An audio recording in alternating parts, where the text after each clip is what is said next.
a du tin choi in kan len ton na rat bal mo boy Giêsu dot na kong kan sual pa na kin a ngan deu ka fa to tin a kan a o van boy fa kalvari tlangin mo hi lei chung ha kau nak ram a por ho in kanum a hin na rat bal mo boy Giêsu tuar in na thiam sam big i ra liao san le mi trôi khai cầm hana hin Giêsu chua na cho in na rat bal mo lung la tin in ra ban lâu hu le ka in chim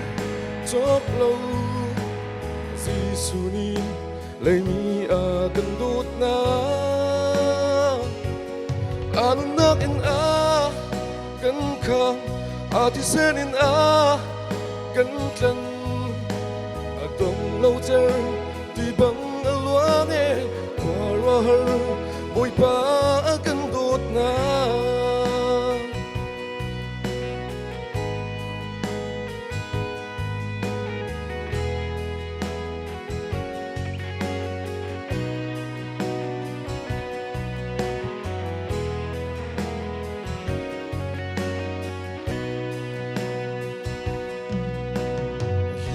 chung cho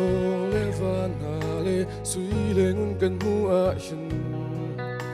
na rat bal mo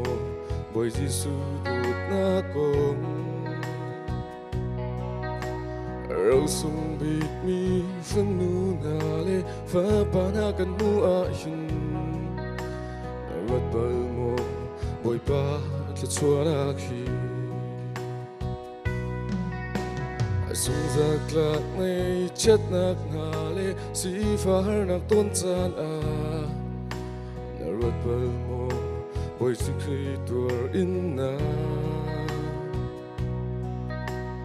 thăng chiat mual phau ning za nạc na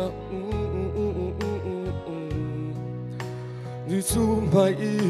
chưa ân chak kha phiêu la u le ka in chim chok lâu lung le tin in ra ban lâu Giêsu ni lấy mi a kan dut na a ti sung in a kan tlan an nak in a kan kham a dong lâu cher ti bang a luang e kwa ra har boy pa kan dut na a sung loi e Giêsu a kan dut na. Bepan isumpan sa pase.